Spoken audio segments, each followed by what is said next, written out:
Tuhan, terima kasih Tuhan. Kami percaya Engkau Allah yang baik, Engkau Tuhan yang baik, dan selalu merencanakan yang baik dalam setiap hidup kami Tuhan. Kami percaya juga Engkau merancangkan Tuhan yang baik juga atas tempat ini, dan juga Engkau Tuhan yang merancangkan yang baik Tuhan atas bangsa kami Tuhan. Terima kasih Tuhan. Kalau sebentar Tuhan kami mau mendengarkan sebagian daripada firman-Mu. Siapkan kami semua Tuhan, siapkan pikiran kami, hati kami Tuhan, untuk bisa menerima semua yang berasal dari Engkau Tuhan. Tutup bungkus setiap firman-Mu di dalam nama Tuhan Yesus Kristus. Haleluya. Amin. Oke, shalom, selamat pagi semuanya. Hari ini saya mau cerita sharing tentang Tuhan yang setia, Tuhan yang setia. Saya akan ambil dari cerita Daud. Mungkin dari kita sudah yang berpuluh-puluh kali atau mungkin beratus-ratus kali dengar cerita tentang Daud. Tapi biar izinkan saya menceritakan tentang ini kembali, karena ini yang saya dapatkan ya. Saya minta ayatnya. Bagaimana Daud menggantikan Saul. Next. Ini adalah cerita bagaimana waktu Saul tidak taat kepada Tuhan, bagaimana Tuhan menyuruh Saul untuk membunuh orang Amalek, rajanya dan semuanya. Tapi karena satu kesalahan ini Saul tidak taat, dan akhirnya datang firman ini lewat Samuel.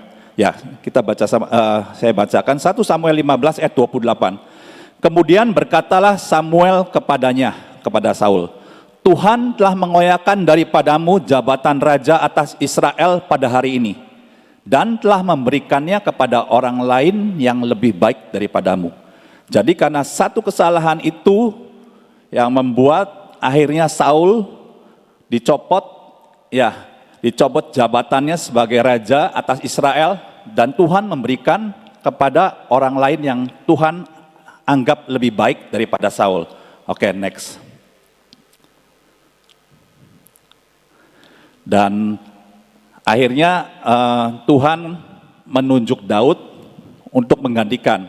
Ini saya cepat aja ya. Kemudian disuruhnyalah menjemput Daud. Ia kemerah-merahan, matanya indah dan parasnya elok.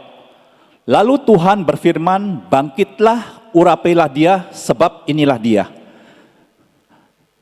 Samuel mengambil tabung tanduk yang berisi minyak itu dan mengurapi Daud di tengah-tengah saudara-saudaranya. Sejak hari itu dan seterusnya berkuasalah roh Tuhan atas Daud, lalu berangkatlah Samuel menuju Rama.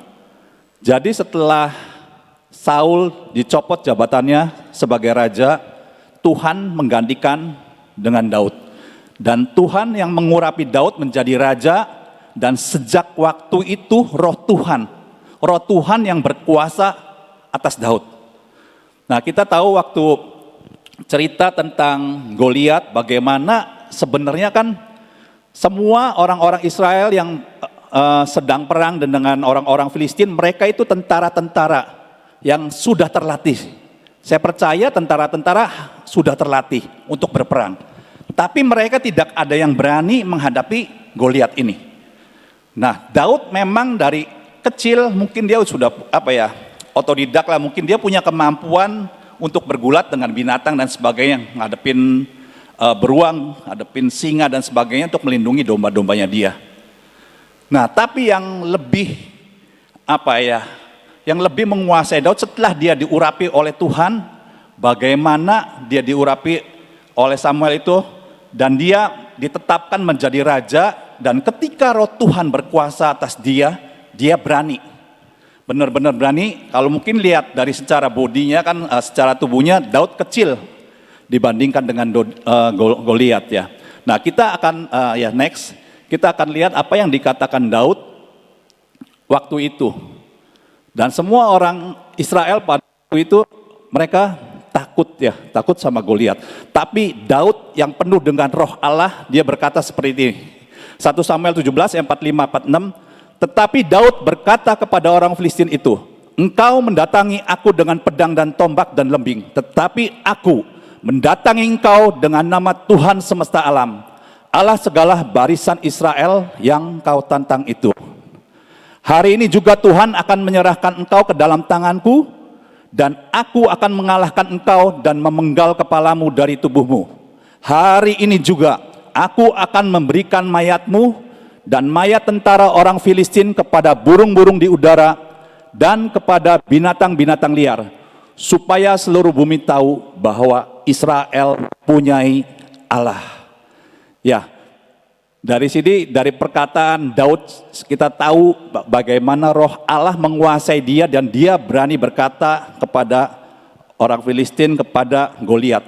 Dan saya percaya itu jaraknya cukup jauh dan Daud tidak mungkin ngomong dengan pelan. Saya percaya ngomong dengan keras, dengan berani, dan emang itu dia berani karena ada roh Tuhan juga, karena keberanian dia juga. Dan setelah itu kita tahu bagaimana Daud mengumban batu dan Goliat jatuh karena batu itu, dan akhirnya kepalanya dipancung sama Daud. Oke, next.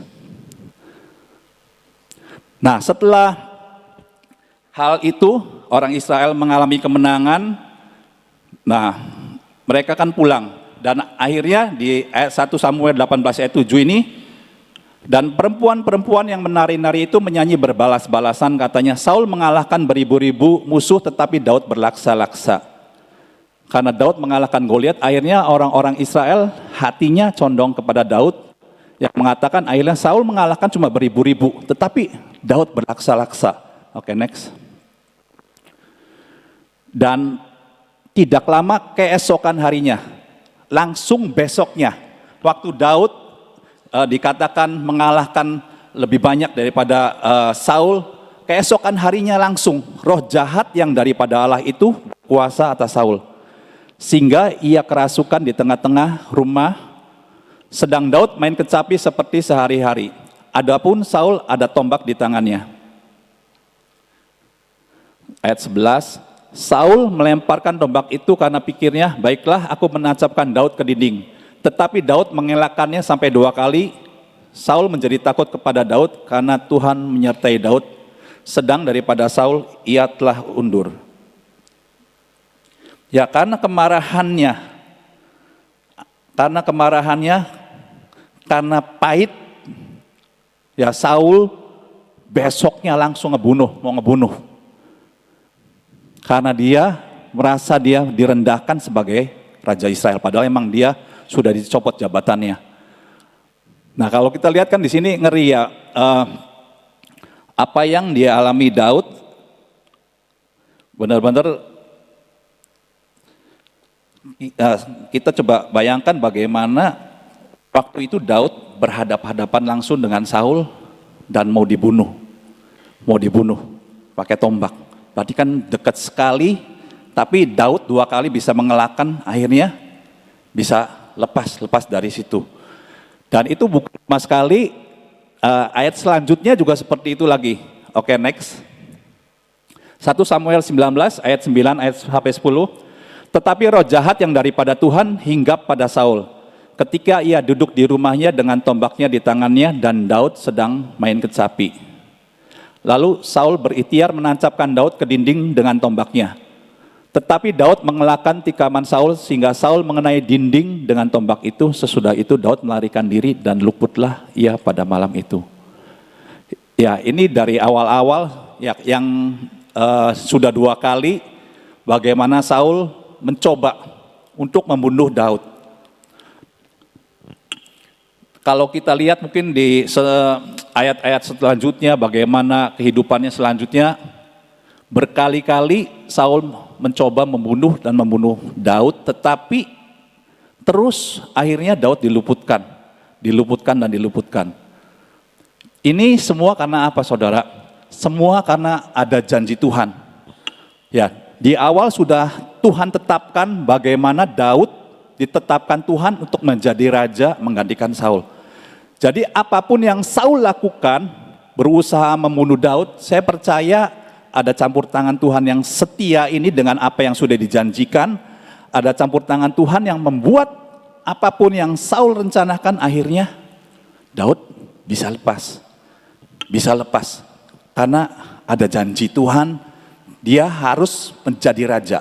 Mau digimanain juga sampai terakhir, pokoknya akhirnya tetap lepas. Kita lihat banyak ceritanya semua dari awal sampai akhir bagaimana Daud menjadi raja, semua karena ada janji Tuhan, ada firman buat Daud untuk dia menjadi raja menggantikan Saul. Ya. Nah, ini menceritakan tentang bagaimana Tuhan yang setia, dan setelah Daud menjadi raja juga, Tuhan juga terus berjanji lagi kepada Daud. Oke, next. Nah, Nah, ini Yonatan. Yonatan juga tahu kalau Daud yang akan menggantikan Saul menjadi raja. 1 Samuel 23 ayat 17, dan berkata kepadanya. Di sini Yonatan yang berkata kepada Daud, "Janganlah takut, sebab tangan ayahku Saul tidak akan menangkap engkau. Engkau akan menjadi raja atas Israel, dan aku akan menjadi orang kedua di bawahmu. Juga ayahku Saul telah mengetahui yang demikian itu." Ya, selain Tuhan sudah berfirman kepada Daud, Yonatan juga tahu bahwa memang Daud yang akan menggantikan Saul ayahnya untuk jadi raja.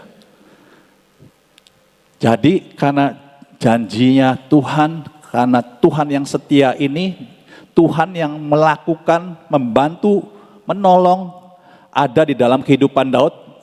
Apapun yang terjadi atas Daud, Tuhan luputkan itu, dan sampai akhirnya Daud menjadi raja. Ya, oke, next.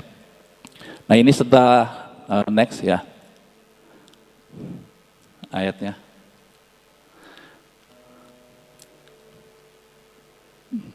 Mazmur 89 ayat 3 sampai 4. "Engkau telah berkata, telah kuikat perjanjian dengan orang pilihanku, aku telah bersumpah kepada Daud hambaku. Untuk selama-lamanya aku hendak menegakkan anak cucumu dan membangun tahtamu turun-temurun." Ini setelah Daud menjadi raja, Tuhan juga berjanji untuk menegakkan anak cucu Daud dan membangun tahtanya turun-temurun. Ya, walaupun di tengah-tengah itu kita tahu Daud melakukan kesalahan dengan mengambil Berseba, dan Tuhan juga sudah menghukum untuk itu, tapi tetap Tuhan setia dengan apa yang sudah dijanjikan. Ya, Tuhan setia dengan apa yang sudah dikatakannya kepada Daud. Saya mau kesaksian sih, ya, kesaksian tentang Tuhan yang setia, bagaimana memimpin hidup kami sekeluarga. Maret kemarin ya, tanggal 19 Maret, hari Selasa. Nah, jadi waktu itu mertua saya, mamanya Rere, mungkin sekitar 2-3 hari nggak bisa, buang air besar gitu. Nah, jadi Selasa pagi itu dibawa ke dokter umum. Dikasih obat dan sebagainya, dan dokter umum ini menganjurkan udah di USG aja. Di USG, di laboratorium, untuk bisa melihat dalamnya seperti apa, mungkin pencernaannya atau apa. Nah, jadi terus akhirnya jam 3 ke laboratorium diperiksa. Nah, tapi mama tuh kembung tuh, jadi kayak kembung. Jadi seperti ada gas yang menutupi. Jadi USG juga tidak terlalu kelihatan, tapi dokter yang meng-USG itu ngomong, tapi ini kayak ada kelainan, usus kecilnya ini ukurannya lebih besar. Kayak bengkak atau apa, mungkin kayak lebih besar, tapi ini nggak normal gitu. Terus dia anjurkan udah dibawa ke luar kota, mungkin ke Bandung atau ke Jakarta untuk bisa CT scan supaya bisa lebih kelihatan, kata dia tuh. Ya udah, akhirnya kan setelah itu pulang setengah 4 jam 4-an si Rere. Akhirnya kan Rere dengan Akyu-nya, adanya mamanya, runding, mungkin udah besok pagi langsung ke Bandung gitu. Langsung dibawa ke Bandung aja, kan keluarganya banyak di Bandung. Ya saya cuma dengerin waktu itu, ya udah terserah aja.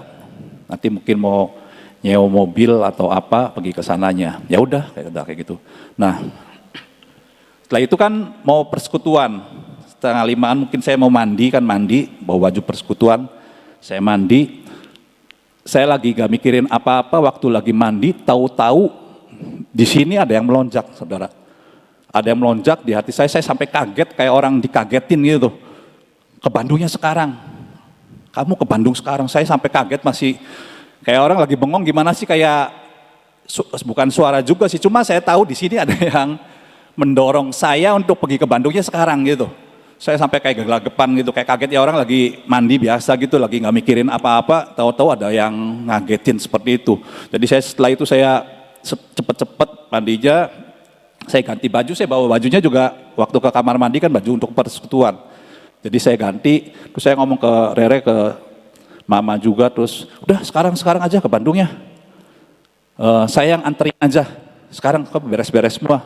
Nah terus juga saya telepon Ibu Nani, waktu itu saya juga rasa masih gelagapan, masih keder gitu. Saya masih kaget sekali, saya izin sama beliau untuk yang nggak persekutuan, saya harus ke Bandung sekarang. Saya ceritain tadi di laboratorium tuh seperti itu, ada penebalan seperti itu, jadi harus pergi ke Bandung sekarang. Akhirnya mungkin kurang lebih siap-siap jam 6-an lah kita pergi, sampai ke Bandung sekitar jam 8 dan sebagainya di rumah sakit. Nah datang rumah sakit tuh, rumah sakitnya penuh sekali. Waktu Maret itu banyak orang yang kena DB, banyak DB. Jadi Mama juga harus nungguin di ruang tunggu, si Rere ngurus-ngurus dan sebagainya. Rere ngurusin untuk kamarnya, ternyata kamarnya full saudara, kamarnya full. Nah saya nungguin Mama, itu mungkin sejam sih ada baru bisa masuk ke IGD. IGD-nya juga ini sekali ya, penuh sekali. Nah setelah di IGD nungguin dokter jaganya juga lama lagi. Nah waktu dokter jaganya datang yang laki, dia tuh mau kasih pencahar tuh, pikirnya kan nggak bisa buang air besar. Terus saya tarik, saya ngomong jangan, saya nggak mau kayak gini. Terus saya cerita, dulu kan mama saya kan meninggal karena seperti itu saudara, jadi ada perlengkatan usus gitu kan. Saya cerita sama dia, saya nggak mau, saya takutnya sama ada perlengkatan usus, dikasih pencahar, nanti saya nggak mau yang di dalam ini diganggu dulu lah. Terus saya ceritain kalau tadi di lab sudah dikasih tahu kalau usus kecilnya itu ada pembengkakan, mungkin saya nggak mau, saya minta secepatnya di CT scan sama minta secepatnya diinfus dulu aja. Saya nggak mau diapa-apain dulu, jangan, minta diinfus dulu, mama kayaknya sudah lemes, sama diperiksa, akhirnya diambil darah dan sebagainya. Nah itu tuh lama sekali, udah setelah diperiksa juga kan nungguin untuk bisa ke kamar juga lama sekali. Nah Rere sih di administrasi dia nungguin terus, kan satu harus ngantri, kedua tidak ada kamar sama sekali. Nah puji Tuhan tapi akhirnya dapat kamar, tapi kamarnya kamar untuk orang bersalin tuh, sebenarnya nggak boleh untuk orang bersalin, anak dan sebagainya, harusnya nggak boleh, tapi akhirnya kita bisa masuk lah. Kita bisa masuk dan itu tuh selesai jam 12 malam. Bisa ke kamar jam 12 malam. Nah waktu saya keluar dari kamar, susternya manggil. Dikasih tahu hasil daripada ambil darah dan sebagainya. Susternya ngomong, untung Pak ini udah dibawa, langsung dibawa. Ibu ini nih lagi masa kritis sekarang. Kenapa kata saya tuh? Natrium sama kaliumnya tuh turun sekali, rendah sekali. Lagi masa kritis sekarang tuh, saya kaget kan ya. Waktu setelah itu saya renungin, oh makanya kenapa Tuhan Roh Kudus suruh saya, paksa saya untuk ke Bandungnya langsung. Kan secara manusia kan ya udahlah besok. Saya pikir besok saya hari Selasa itu saya mau ke persekutuan dan sebagainya, besok Rere bisa berangkat sendiri dan saya tetap bisa di toko gitu. Ya udah. Setelah saya renungin, oh ternyata ya emang Tuhan setia, walaupun waktu itu saya bukan keadaan nanya sama Tuhan. Saya tidak tahu, saya tidak mengerti, tapi dipaksa sama Tuhan yang membuat saya tidak bisa mikir. Mungkin kalau Tuhan kasih pengertian, Roh Kudus kasih pengertian secara ngomong, mungkin saya bisa berpikir dan mencari alasan atau apa, mungkin saya juga nggak tahu. Tapi waktu itu saya baru ngerti, oh waktu dipaksa. Itu saya belum pernah ngalamin sama sekali, kaget bener saudara. Ya orang lagi bengong kayak ada yang ngelonjak di sini dan saya tahu saya harus ke Bandung sekarang gitu. Oh ternyata ini nih, nomor pertama emang mama ternyata lagi ngedrop sekali ya, kritis secara itunya. Dan yang kedua, kalau besok saya berangkat belum tentu juga bisa dapat kamar juga gitu. Ternyata hari itu untung puji Tuhan bisa dapat kamar, walaupun di ya klinik yang buat kamar yang buat bersalin anak-anak lah gitu. Ya, akhirnya cari hotel, saya tidur, paginya saya langsung pulang sih, saya anterin Rere ke ini aja, ke rumah sakit lagi. Setelah dia turun saya langsung pulang. Saya cuma kasih tahu, mungkin nanti tanyain aja ke dokter lah kira-kira kondisi mama seperti apa, kira-kira bisa dioperasi atau enggak gitu. Nah saya akhirnya kan pulang. Nah waktu pulang saya nggak tahu tuh kan, saya balik di Cirebon, di telepon tuh dia tuh nangis terus. Dia nangis terus, saya juga bingung ya, gimana ini ya, waktu nangis terus. Nah malamnya, Rebo malam itu dokter udah di CT scan, dokternya datang bawa hasil CT scan-nya, terus dia kasih tahu. Jadi video call juga sama saya, jadi ada dokternya gitu. Nah ternyata di ususnya mama tuh, jadi usus kecil gitu ya, usus kecil. Nah usus kecil yang mau keluar ke usus besar itu, nah di situ tuh ada tumor. Dan ini harus dibuang, mau nggak mau harus dibuang. Nah tadinya Rere sama keluarganya, Aqyunya tuh adanya mamanya nggak mau dioperasi, umur 83 takut kenapa gitu tuh. Nah tapi saya juga kan saya tahu kalau tidak dioperasi pasti meninggal, saudara, nggak bisa buang kan. Waktu itu kan mama saya sampai 5 hari nggak bisa buang, kita pikir nggak ngerti, dioperasi, dibuang, tapi koma 3 hari terus langsung nggak ada gitu. Saya tahu, wah kalau nggak dioperasi itu ya bisa meninggal. Nah saudara, makanya kalau kita bisa buang air besar, apa segala macam, itu tuh kita tuh bersyukur sama Tuhan, anugerah sama Tuhan. Waktu begitu saya, iya orang kalau bisa buang air besar, maaf ya, mungkin 5-6 hari orang tuh meninggal, saudara. Ya, tapi kalau waktu sehat, kadang-kadang tidak memikirkan itu, tapi waktu lihat orang sakit, iya ya, kalau kita bisa semua normal, apa yang kita lakukan, kita bisa nafas dengan baik, kita bisa ke belakang dengan baik, semua tuh anugerah Tuhan. Ya, semua karena anugerah Tuhan.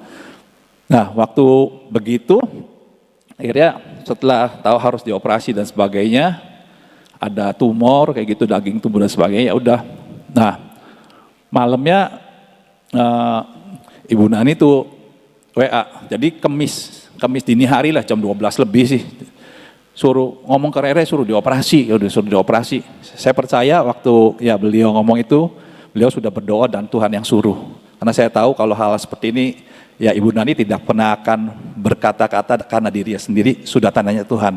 Ya saya tahu itu, ya saya ngomong, ya udah dioperasi aja lah, kalau nggak dioperasi juga masa mama mau kita diemin terus kita menunggu meninggal, kan nggak bisa juga. Kita buat nanti walaupun umur 83, saya tuh udah, kita lihat aja, kita lakukan yang terbaik, nanti kita serahin sama Tuhan. Ya udah, firmannya juga suruh di ini, udah jangan takut. Karena ya tadinya Rere sama keluarganya tuh takut kan, umur 83 pikir dioperasi besar kan, termasuk kan gitu untuk diambil. Ya udah. Nah, setelah tahu akhirnya Kamis jam 6 sore harus dioperasi. Di situ tuh saya berdoa. Nah, waktu saya berdoa, Tuhan seperti ingetin lagi tentang ya waktu Roh Kudus mengingatkan saya gitu. Dan saya ada damai sejahtera sekali. Seperti Tuhan tuh mau ngomong, ya Tuhan tuh udah tahu lah, udah mengerti. Karena dari awal juga kan Tuhan yang pimpin untuk ke Bandung gitu. Tuhan Roh Kudus udah kasih tahu. Dan di situ saya tahu, oh iya, seperti saya ada damai sejahtera dan saya tahu seperti ada jaminan gitu. Ada jaminan, tidak perlu khawatir tentang ini, tentang operasi. Ya walaupun kayak gitu kan saya berdoa untuk ya supaya dokternya bisa tepat melakukan sebagainya gitu. Nah jadi akhirnya Kamis itu saya siang, saya tutup toko, saya langsung ke Bandung. Saya datang ke sana untuk ya nungguin mama operasi gitu. Ya tapi tetap sekitar akhirnya jam 7 kalau nggak salah. Jam 7 sampai jam 9-an dia operasi keluar, dan akhirnya dokternya kan setelah itu keluar ngasih tahu. Ternyata usus tuh besar ya, yang khusus kecil aja banyak gitu. Waktu saya dilihatin tuh sekitar seberapa ya, segini nih. Banyak sekali, saya waktu lihat, kok itu masuk ke perut kok, tapi kayaknya besar sekali gitu, dipotong tuh banyak juga gitu. Saya tanya keadaannya, masih waktu itu kan masih masih belum sadar. Tetap saya pengen tahu saudara, walaupun udah ada jaminan dari Tuhan, pengen tahu. Karena dulu waktu mama saya kan nggak sadar sama sekali, 3 hari kan meninggal gitu. Tetap walaupun udah ada jaminan, saya pengen tahu bagaimana keadaan mama mertua saya kan. Ya baik, akhirnya dimasukin ke ICU kan, harus di ICU dulu, ICU. Nah ICU kan itu besoknya baru Jumat sore jam 5 baru bisa kita lihat kan. Nah tapi di waktu Jumat pagi itu ya mending ada suster yang keluar ngasih tahu kita udah sadar mamanya, walaupun mungkin masih ada pengaruh obat, ngomongnya masih rada begitulah, masih ngaco-ngaco apa.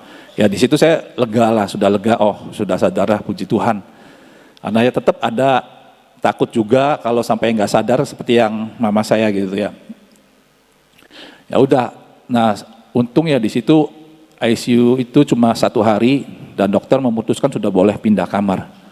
Boleh pindah kamar, sehari itu pindah ke kamar dan ya melakukan pemulihan. Waktu itu harus puasa 5 hari, 5 hari dan akhirnya bisa makan. Dan ya sekarang sih mama sih sudah pulang kan ya, udah pulang dan sudah mulai belajar jalan sih, tapi emang harus dipegangin. Ya puji Tuhan semuanya sih sudah baik.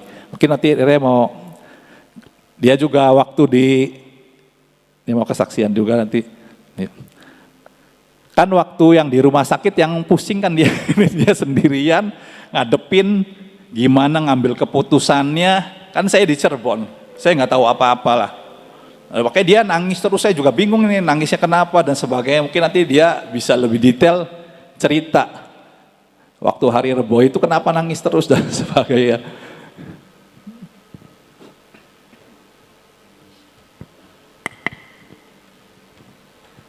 Bu, permisi mau berbagi kebaikan Tuhan. Sebenarnya saya grogi saudara-saudara, waktu Koyong-yong bilang, kamu nanti bersaksi ya. Waktu itu kita bicaranya di mobil. Enggak lah kok, enggak pede kata saya tuh. Anak-anak di belakang tuh nyeletuk, mama bilang kita harus pede, mamanya kok nggak mau, sampai anak-anak saya ngeledek gitu. Kita kan suka nasihatin anak biar berani maju, berani apa, tapi kitanya enggak. Sampai anak saya tuh mau ikut, udah lama saya datang biar mama pede. Aduh. Ya puji Tuhan ya, benar seperti yang dikatakan Koyong-yong tadi gitu. Semua karena anugerah Tuhan. Saya nggak akan bercerita dari awal, namun saya akan bercerita ketika saya nangis-nangis. Saya benar nangis-nangis karena saya merasa waktu mama saya sehat gitu, saya kurang begitu perhatian. Jadi sampai mama ngerasa ngedrop sakit tuh, ya saya cuma tahu mamanya lemes gitu, cuma tahu lemes dan nganterin ke dokter Halim seperti itu. Dan sepanjang itu tuh saya nggak banyak perhatian lah ke mama saya seperti biasa, nggak sampai care banget gitu ya, biasa lah gitu. Nah, namun sungguh waktu mama saya seperti itu, waktu mulai masuk mobil tuh, yang hari Selasa itu mama tuh pelok. Bener-bener saya khawatir itu tuh kayak stroke tuh. Cuman badannya biasa, cuman ngomong tuh udah pelok. Saya tanya, "Mah, kok suaranya lain?" "Iya, mama serok gitu." Cuman gelisahnya beda banget. Dan terus yang bikin saya nangis lagi, saat kan saya yang jagain, Koyong-yong udah nggak ada semalam. Mama tuh bener-bener gelisah seperti orang halusinasi. Itu di tempat tidur saya kan jagain. Mau turun terus, mau lepas infus, mau apa. Itu karena pengaruh natrium kalium yang rendah. Jadi pokoknya halusinasi banget. Saya kan nggak tahu gitu. Kok tiba-tiba seperti itu, ngomong udah pelok, udah aneh, badan udah lemes banget. Makanya saya tuh bingung banget nangis. Mau dioperasi dalam kondisi lemes. Lemesnya bener-bener lemes. Saya tuh waktu itu bener-bener galau, itu nangis tuh semalaman. Untung saat itu saya benar-benar ngambil keputusan yang tepat bersama hambanya Ibu Nani. Saya nggak banyak nanya-nanya ke orang. Saya nggak banyak, oh ini gimana ya? Oh ini pakai dokter siapa? Ini apa-apa? Nggak ada, bener. Saya benar-benar ngandelin Tuhan. Tuhan tolong gitu. Bahkan pertama saya kan masuk dokter gastro di rumah sakit Bromius pun, saya kan nggak tahu harus dokter siapa. Dokter kan banyak. Saya browsing. Ya Tuhan, saya mau dokter yang mana? saya pilih ini aja lah. Hati saya sejahtera karena dia dokter di urutan nomor pertama, itu dokter gastro dan ada gelarnya cukup panjang. Saya udahlah pilih ini gitu. Akhirnya dokter itu yang membantu gastro dulu, bukan yang membantu bedah ya. Nah, namun dokter itu menggandengkan dengan dokter bedah. Udah karena mama kamu perutnya udah benar-benar besar, udah keras, nggak bisa buang BAB, nggak bisa BAB. Akhirnya harus benar operasi dan harus segera gitu. Dokter itu bilang, wah tambah bingung saya. Nah habis gitu saya tuh dikasih konsul dengan dokter yang digandengkan oleh dokter gastro itu, dokter bedah ini. Nah dokter bedah ini ngasih tahu, wah kalau kamu nggak dioperasi ini sangat bahaya, tumor ini bahaya, bisa gini, kemungkinan operasi pun nanti kalau karena udah sangat besar nih, usus besar dan usus halusnya kan udah bengkak ibaratnya, udah makin tipis, si usus kan pasti makin tipis, menyambung usus yang tipis dengan usus yang besar dengan yang kecil, itu kalau nggak benar-benar tuh, nggak sempurna, itu bisa bocor kata dia tuh. Nah kalau bocor si usus ini, kita akan nanti ususnya jadi kita di depan dan dikasih seperti kantong. Nanti selamanya jadi mama saya tuh pakai kantong itu, buang air besar, buang air kecil. Wah saya tambah nangis Bu. Saya itu yang bikin bener-bener takut banget lah, takut sekali buat saya. Terlebih kan saya tahu mamanya Koko kan hanya di ICU dan akhirnya nggak ada gitu. Saya nggak mau, saya nangis bukan hanya karena itu dan terintimidasi juga. Wah saya merasa salah, kenapa waktu mama masih sehat, waktu masih bagus, saya nggak ngurus, nggak perhatikan sedetil-detilnya, makanan dan lain-lain. Karena saya masih melihat mama tuh sehat gitu. Tapi saya WA ke mami, saya sedih terus, nangis. Kamu jangan begitu, kamu terintimidasi katanya. Kamu jangan mau terintimidasi oleh kuasa gelap. Kamu harus bangkit. Tuhan yang pegang kendali. Lewat WA semua lewat WA, nggak ada saya melalui percakapan, karena kalau melalui percakapan percuma, kalau orang nangis nggak jelas, pesannya pasti nggak akan jelas. Jadi saya melalui tulisan semua. Nah akhirnya udah saya sepakat Bu, saya akan melakukan tindakan dengan operasi. Namun saat dokter itu menjelaskan nakut-nakutin ya, saya masih berpikir, saya mau coba dokter yang lain. Akhirnya saya bilang ke pihak rumah sakit, saya nggak mau dokter ini, saya mau coba alternatif lain, mungkin bisa di laparoskopi, nggak udah total gitu, karena kondisi mama lemes sekali. Tapi pihak rumah sakit bilang, kalau kamu memutuskan untuk ganti dokter ini nggak kamu pilih, resikonya ya sudah, kamu lepas gitu dari dokter ini, harus tanda tangan dan milih dokter itu. Wah, keputusan yang berat lagi buat saya gitu, karena saya adalah anak satu-satunya dari mama saya. Jadi segala keputusan tanda tangan apapun berat buat saya. Karena benar-benar nyesek lah gitu. Tapi masih mending saudara, karena anak tunggal, keputusan jadi benar-benar sendiri. Ada ya kemarin ini yang nengok, ini selingan dikit, yang nengok saya. Itu dia punya saudara di Tasik, berduit. Dia bisa ke Singapura, dia bisa ke Penang. Namun dengan penyakit yang sama, tumor. Namun itu malahan anak-anaknya berantem. Satu sama lain gak bisa sepakat, satu pengen kesini, satu pengen kesini, satu pengen operasi, wah malahan ribet lah. Untung jadi saya bisa ngambil keputusan, nanya ke Ibu Nani dan nanya ke Tuhan gitu. Akhirnya saya oke lah, saya lepas dokter ini, saya kayak sejahtera lepas dokter ini, saya tanda tangan ini. Oke, saya mau milih dokter ini. Padahal nyari dokter itu saya nggak nanya-nanya, saya nggak bisa nanya. Saya browsing juga. Itu benar-benar saya kalau memilih dokter yang salah itu fatal banget. Karena itu keputusan dari saya dan itu tanda tangan. Dokter bedah, ini bicara dokter bedah ya. Karena dokter yang pertama menurut saya tuh agak nakutin gitu tuh.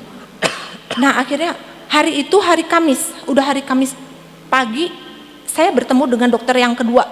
Yang saya pilih sendiri, yang sudah saya tanda tanganin. Tapi saya belum sepakat untuk operasi. Berbeda dengan dokter pertama, dokter yang kedua menjelaskan dengan penuh hikmat lah. Dia bijaksana sekali. Dia nggak ada bilang, oh ini bakalan gini, bakalan bocor, bakalan apa. Dia nggak. Pokoknya ibu yang penting operasi dulu, selesaikan si usus ini agar kotoran yang ada di dalam perut ini bisa keluar dulu satu persatu gitu. Setelah itu ibu mau tindakan apa atau apapun bisa menyusul gitu. Kita lihat saja dulu. Enak banget itu. Waduh, bener Tuhan pilihkan sampai dokter yang terbaik loh. Bener. Dan saya baru tahu itu terakhir bahwa itu adalah dokter bedah yang terbaik di rumah sakit itu. Dan saya nggak bisa sebut ya gitu. Nah itu benar-benar Tuhan sangat step by step menuntun saya gitu sepanjang saya di rumah sakit. Oh kamu harus jalan dengan ini. Oh kamu harus ini, melakukan ini dan melakukan ini. Kalau tanpa Tuhan itu semuanya gak mungkin lah.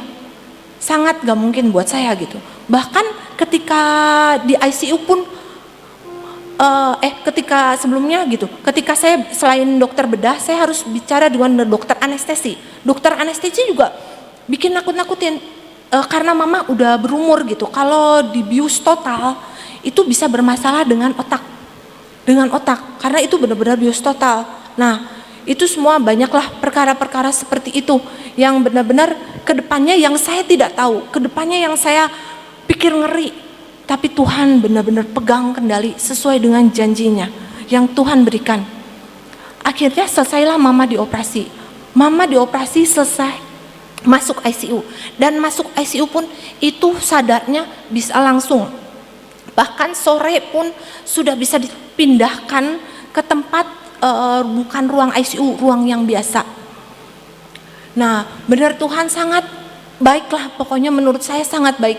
Namun bukan hanya itu saja, setelah pindah ke ruang biasa, ternyata mama saya tuh disonde ya. Saya tuh ngelihatnya juga aduh miris banget lah. Dari sehat, soalnya dari sehat banget, disonde, dikasih CVC, dikasih kayak gitu. Tapi ngomong udah biasa, udah baik, udah puji Tuhan. Namun besoknya lagi setelah diperiksa masih lemes. Kalium natrium naik turun karena pengaruh operasi ini, operasi besar. Saya masih deg-degan kalau tiap dites kalium dan natrium karena itu naik turun. Nah akhirnya saya bilang, dok kapan boleh pulang, kata saya.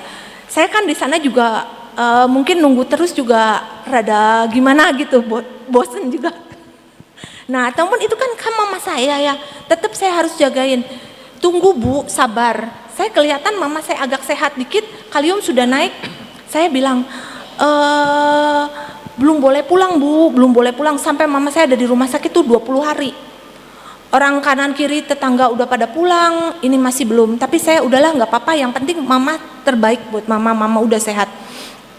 Nah karena kalium natrium itu belum stabil, jadi ditahan gitu sama dokter. Akhirnya terakhir mau lebaran nih, pas mau lebaran mungkin di rumah sakit dokter juga pada cuti, itu akhirnya boleh pulang. Itu 3 hari sebelum lebaran mama dibolehin pulang karena memang sudah baik. Kita latih jalan juga udah nggak bisa, masih lemes lah istilahnya, tapi kalium natrium sudah naik. Akhirnya udahlah, karena dokter udah suruh boleh pulanglah. Akhirnya kita di hotel dulu ya, karena itu lebaran. Setelah di hotel mama kita bawa ke Cirebon, ke Sion ini. Nah setelah di Sion itu mama masih dalam kondisi lemes. Saya akan persingkat cerita ini. Nah setiap meriksa kalium dan natrium, waktu pulang ke sini pun ke Sion, kaliumnya tetap rendah. Saya deg-degan, setiap kalium rendah. Karena kalau di rumah sakit enak tinggal diinfus, kalau udah di rumah pakai apa? Akhirnya saya berdoa, oh ya saya teringat Tante Tin. Tante Tin itu kan apoteker ya, pegang apotek gitu. Barangkali ada obat. Akhirnya saya nanya, oh iya pakai ini. Udah, tapi cuma dikasih 1 hari 1 tablet. Kamu coba hubungin ada dokter di rumah sakit, suster di rumah sakit Mitra Plumbon. Itu dia ngerti tentang home service, bisa diinfus di rumah, bisa diapain, coba kamu tanya, barangkali bisa di rumah. Daripada mama secara psikologis baru nyampe ke Sion harus dibawa lagi ke rumah sakit, kan itu down banget. Akhirnya saya tanya ke suster itu, ternyata Tuhan baik juga. Suster yang saya tanya itu dia ternyata penderita kalium dan natrium rendah. Dia memiliki kalium yang rendah. Jadi dia punya riwayat dan punya cara-cara sendiri untuk mengatasi itu. Dia bilang kamu minum obatnya 3 hari sehari. 3 hari sehari terus. Akhirnya saya ikutin saran dia. saya minum, bener kaliumnya naik dan mama saya baik kembali. Tapi setelah itu saya tes lagi, drop lagi turun. Saya minum lagi. Sampai sekarang saya tes lagi, kalium natrium naik dan tidak turun. Nah, itulah kemurahan Tuhan untuk saya dan mama. Itu satu lagi, mama saya kan dikasih CVC. CVC itu selang di sini untuk infus karena natrium kalium pekat gitu. Jadi harus dipasang di nadi besar, di pembuluh darah besar di leher, dan itu dijahit di leher tuh. Saya ngelihat dijahit. Saya bilang ke Koyongyong, kok nanti kamu bantuin bersihin ya, saya takut banget ngebersihinnya karena sedih gitu ngelihat ngebersihinnya. Udahlah, kamu pasti bisa. Oh, sebelumnya gitu, waktu di rumah sakit saya juga harus belajar ngebersihin bekas-bekas operasi yang masih ada darah, yang masih keluar air, itu saya harus belajar karena sepanjang di rumah saya yang ngebersihin. Sebenarnya saya nggak berani. Saya sampai Koyongyong bilang, kok saya tuh nggak berani ngelihat gitu. Bener-bener kamu harus bisa. Kamu bilang sama Tuhan, Tuhan saya nggak bisa, saya takut Tuhan, saya ngeri ngelihat darah juga ngeri beneran. Saya bukan takut karena serem gimana, saya lebih baik ngebersihin kotoran, ngebersihin pipis, ngebersihin apa, saya telaten.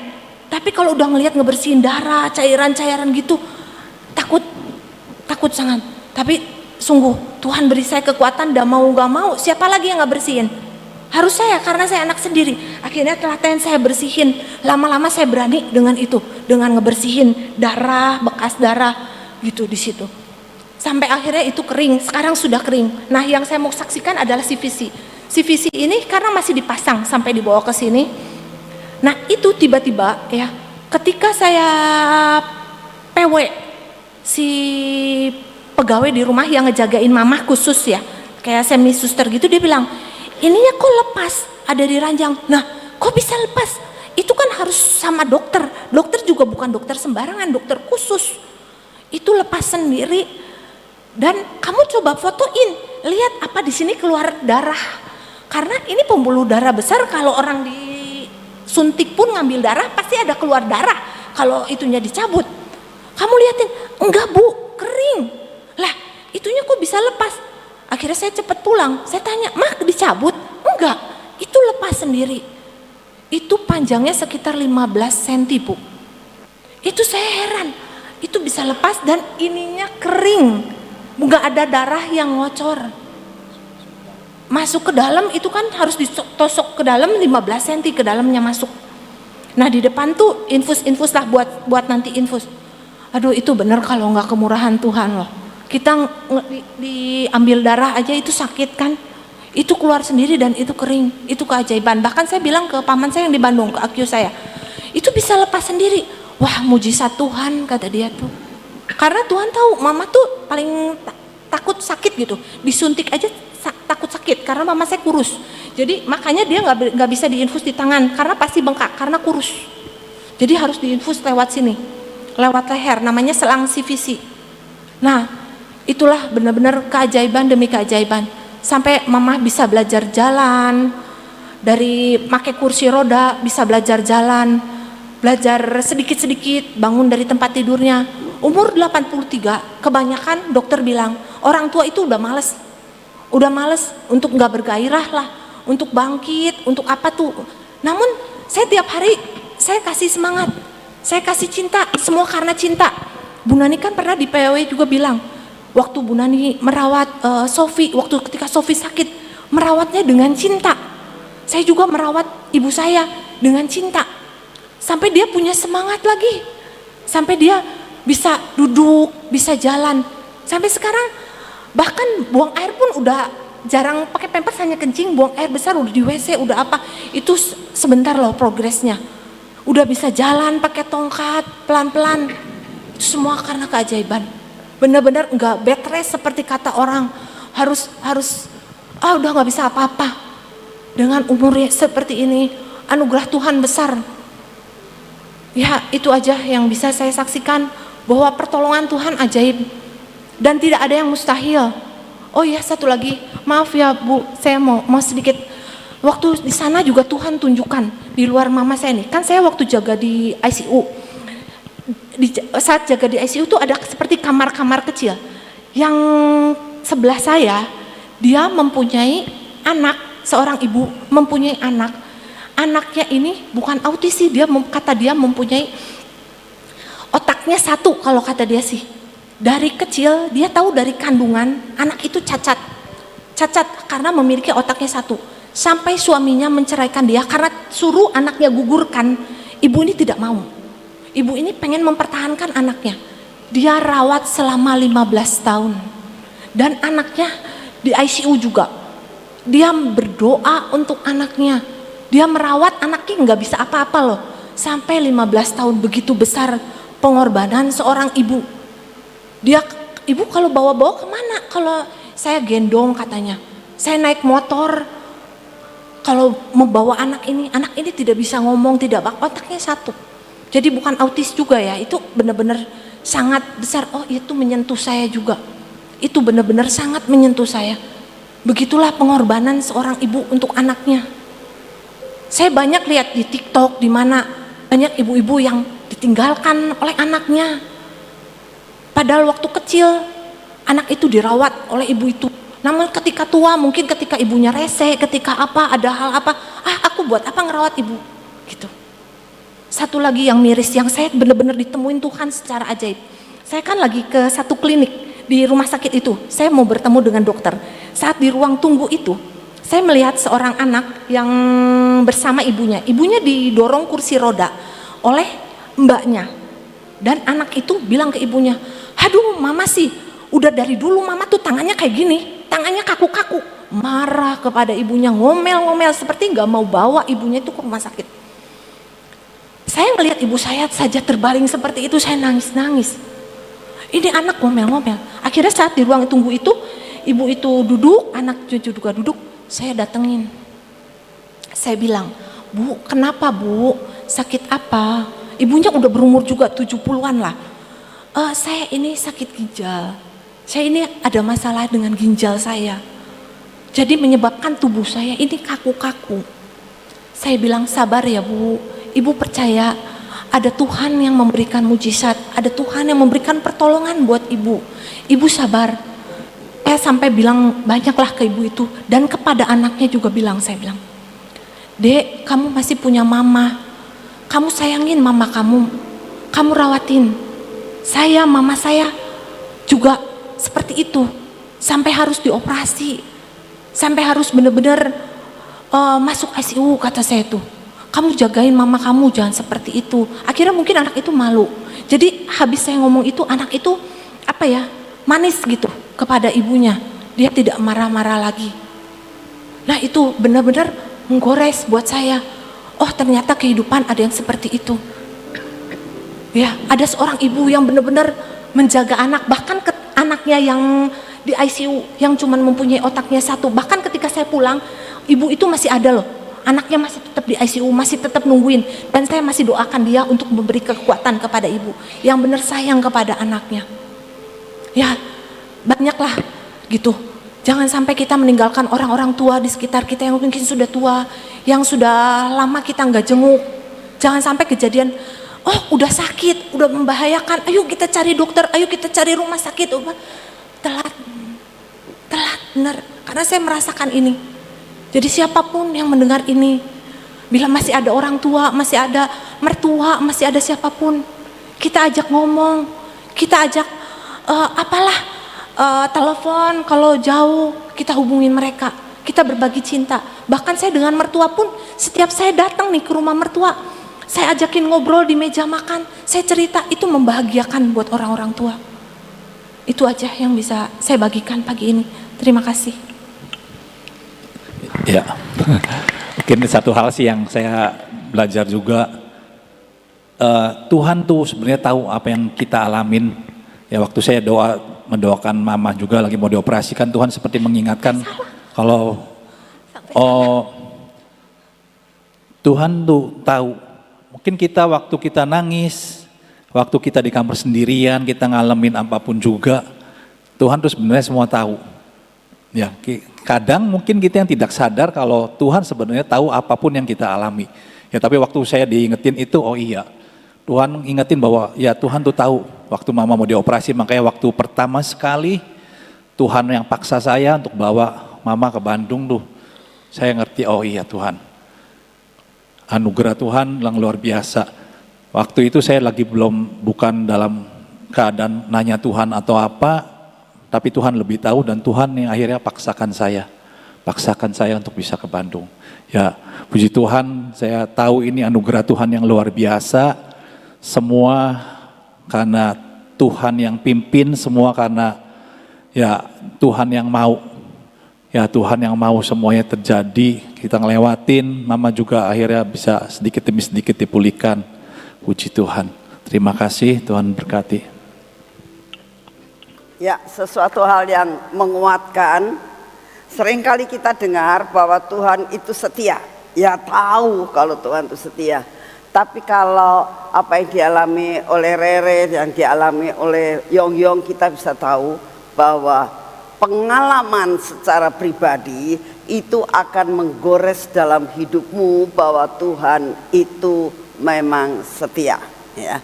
Jadi kita harus minta kepada Tuhan, Tuhan berikan kepadaku ini suatu pengalaman dengan Engkau, bahwa dalam keadaan apapun penjaga Israel tidak pernah tidur. Apapun yang kita alami, tetap Tuhan itu setia. Amin.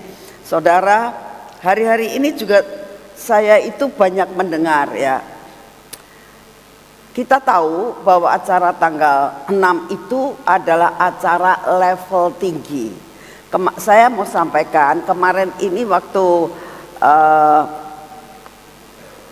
penari dan pemain musik semuanya sedang latihan.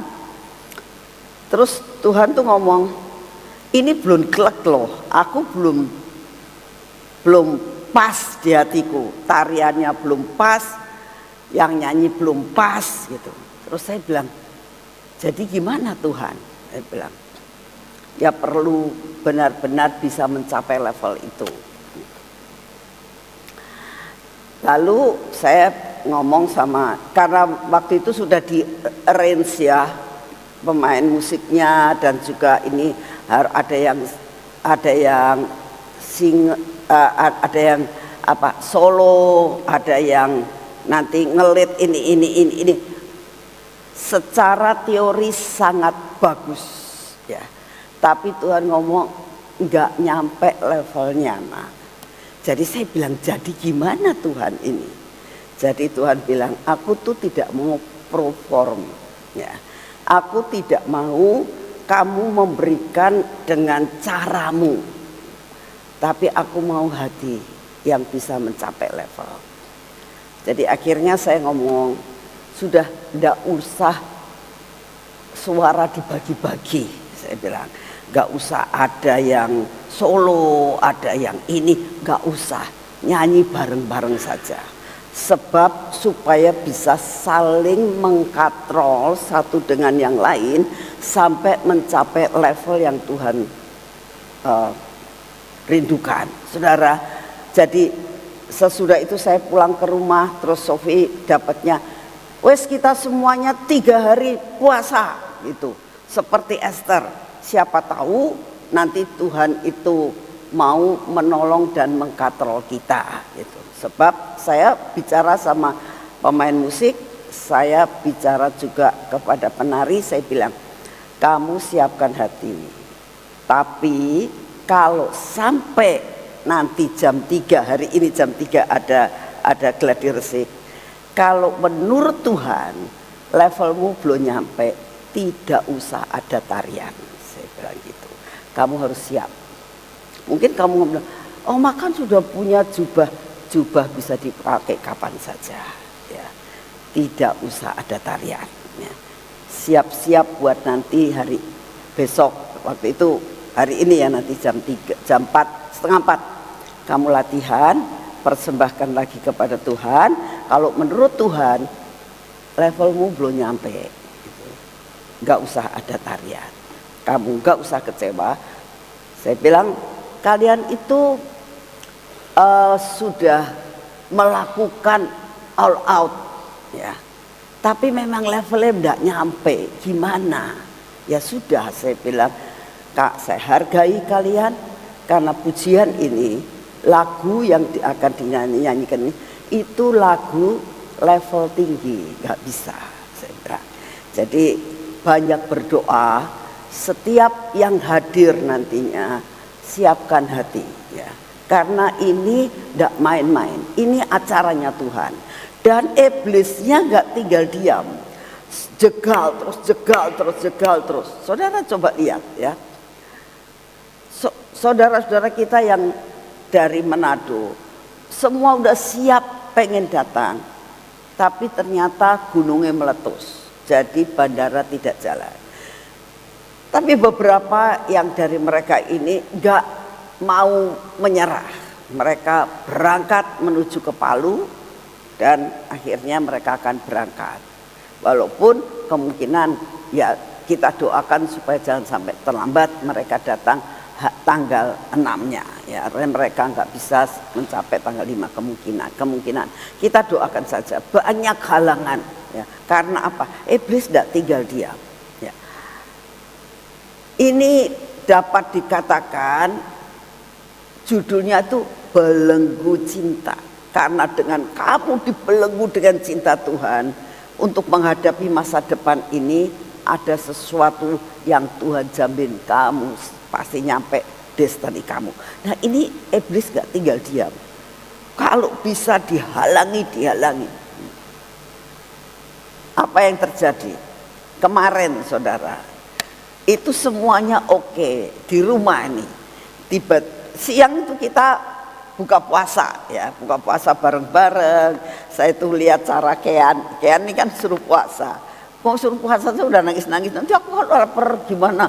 Kalau Cici kan libur katanya, aku mesti sekolah katanya gitu. Aku tuh nggak bisa kalau puasa. Kata mamanya harus puasa gitu. Jadi ya dia mau puasa.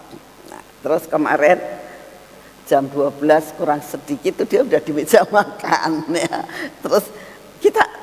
Saya di WA, ayo kita makan mama, kita mau buka puasa bareng-bareng. Nah, kita makan, semua makan dengan baik, enak segala sesuatu. Apalagi Ibu Sian ngirimin tumpeng sama saya. Jadi kita semua makan tumpeng, semua happy. Tiba-tiba kemarin itu kan ada LG ya. Jadi Sofi nerjemahin Ririn yang lagi khotbah. Saya kan dia tiba-tiba itu sebelumnya itu si Freddy ngomong, "Mah, saya itu sakit." "Kamu sakit apa?" "Gak ada angin, gak ada hujan." Dia sakit kayak susah kencing gitu. Kencingnya sedikit-sedikit sampai ke pinggang, sakit sekali sampai keringet dingin. Kok aneh sih, gak ada angin, gak ada hujan. Jadi saya mau ke dokter. Sudah dianterin ke dokter, pulang Sofinya. Saya tanya gimana kata dokternya, ya dia dikasih obat-obat. "Kamu masih sakit?" "Masih sakit banget." Saya pikirnya ini, sedangkan dapat dikatakan dia kan mau jadi song leader ya. Ada aja yang bikin seperti itu. Sampai akhirnya saya berdoa, Tuhan ini gimana ya kok kayak gini. Terus akhirnya malamnya ke dokter lagi. Kita ke dokter bersama-sama Heri. Kemarin itu sampai hampir setengah 10 atau jam 10 baru pulang ya. Saya bilang, nah sesudah itu tiba-tiba pagi-pagi Ririn WA sama saya, "Pak Co, sayanya ini mungkin gak bisa PW. Courtney badannya panas. Si tiba-tiba muntah-muntah ya. Dedeknya yang paling kecil batuk. Nah sih kok di rumah lagi diserang banyak gitu." Saya tahu. Sudah itu tiba-tiba ada beberapa orang ngomong, "Istriku sakit, kemungkinan DB." Gimana ya saya jadi berangkat? Enggak.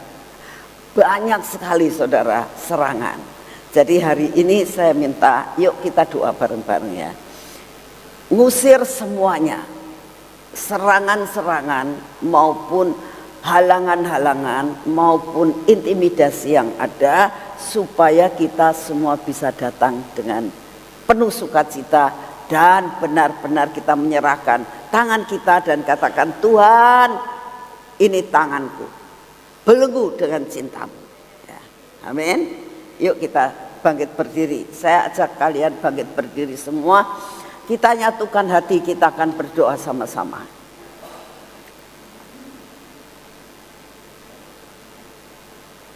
Pusatkan pikiranmu kepada Tuhan. Kita akan sehati.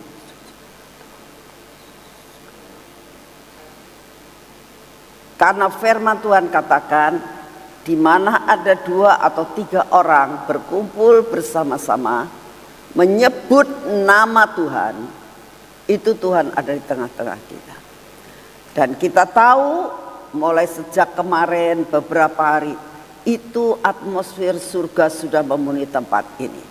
Atmosfer surga sudah turun di taman. Di taman suasananya suasana surga sudah memenuhi. Di tempat ini pun suasana surga sudah memenuhi. Tapi iblis tidak tinggal diam.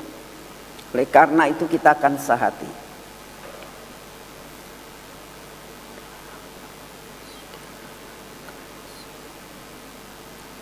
Bapak, siapkan hati kami ya Tuhan. Kami saat ini datang kepada Engkau Bapa yang di surga. Dengan melalui Yesus Kristus Tuhan.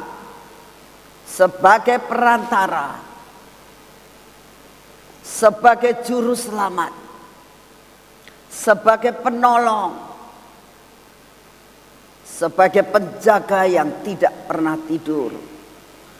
Tuhan yang selalu setia. Engkau tahu Tuhan akan apa yang akan terjadi mulai acara ini. Mulai hari ini, besok dan lusa. Kami minta di dalam nama-Mu. Engkau hadir di tengah-tengah kami.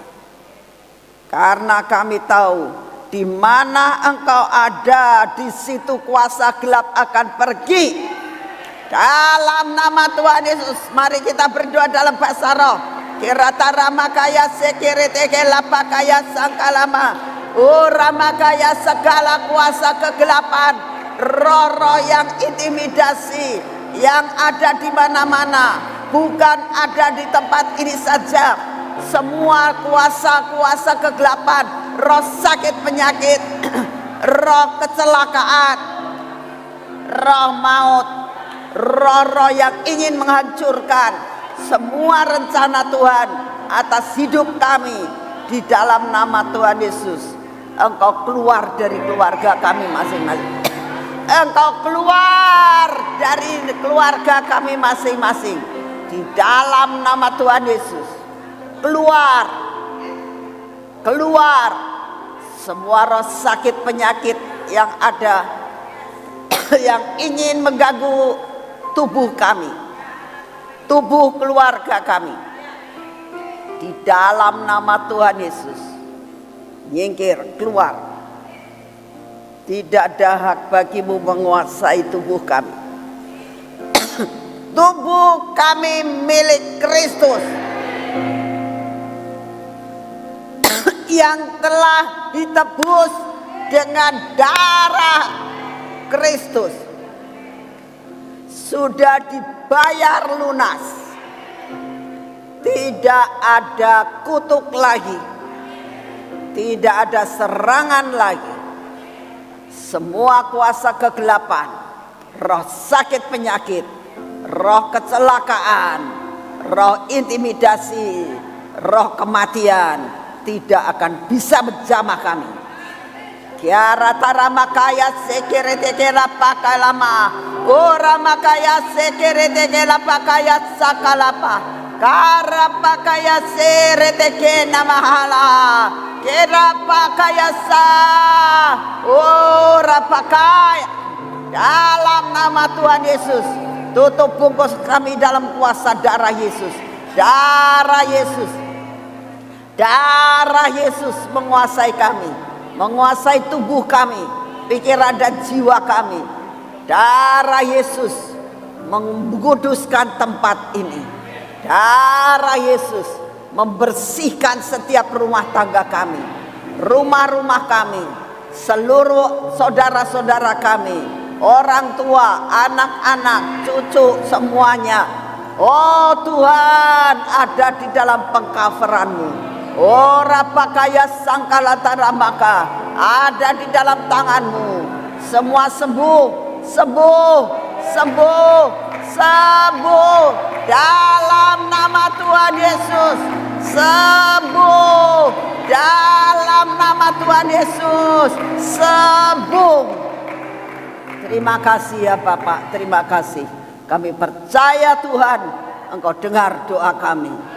Di dalam nama Tuhan Yesus, semua yang akan hadir dari luar kota, dari luar pulau, dari luar negeri, semua akan datang.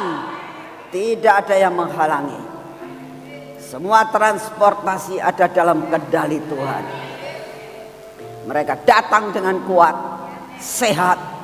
Seluruh perjalanan hari ini Tuhan, dari setiap anak-anak-Mu yang dari luar kota, dari luar negeri, dari luar pulau, di dalam nama Tuhan Yesus semua mendarat dengan baik, dengan kendaraan darat, kendaraan udara, kendaraan laut, semua dalam kendali Tuhan. Semua selamat, tidak ada kecelakaan, tidak ada apapun yang menghalangi mereka. Kami percaya Engkau dengar doa kami. Terima kasih Tuhan untuk semua doa yang kami naikkan. Kami tahu Kau ada di tempat ini, Engkau mendengar doa kami, dan Engkau kirimkan malaikat-Mu seperti firman-Mu berlari Tuhan dan menyembuhkan semuanya. Terima kasih Tuhan Yesus untuk kasih setia-Mu. Terima kasih untuk hari ini ya Tuhan. Terima kasih buat pujian penyembahan, terima kasih buat kesaksian, terima kasih buat firman-Mu. Dan hari ini Tuhan, kami terus menyerahkan semua hidup kami ke dalam tangan-Mu. Engkau yang akan mengendalikan cuaca, Engkau yang mengendalikan semuanya. Kami tetap berdoa untuk hamba-Mu Samson Dabas untuk dapat menyampaikan pesan-pesan-Mu dengan benar Tuhan. Terima kasih, kami berdoa untuk Ibu Ayin yang akan menerjemahkannya. Tuhan, kami persembahkan semua acara, karena ini adalah acara-Mu. Dan saat ini kami mau berdoa untuk pemimpin pujian, pemain musik, para penari yang hari ini akan mempersiapkan diri untuk ditunjukkan kepadamu lagi. Apakah berlayak untuk menari ataukah tidak usah menari. Karena kami tahu mereka menari bukan perform, bukan untuk jemaat, tapi untuk Engkau Tuhan. Kami persembahkan semua kepadamu. Lakukan yang terbaik. Kami siap menerima keputusan Tuhan. Kami siap menerima keputusan. Ampuni kami kalau kami tidak dapat mencapai level. Ampuni Tuhan. Kami mau mempersembahkan semua di dalam nama-Mu Tuhan Yesus. Sekali lagi kami minta kekuatan dan kesehatan yang baru. Dan pengurapan-Mu turun atas hidup kami. Di dalam nama Tuhan Yesus. Mari kita masuk dalam pengurapan.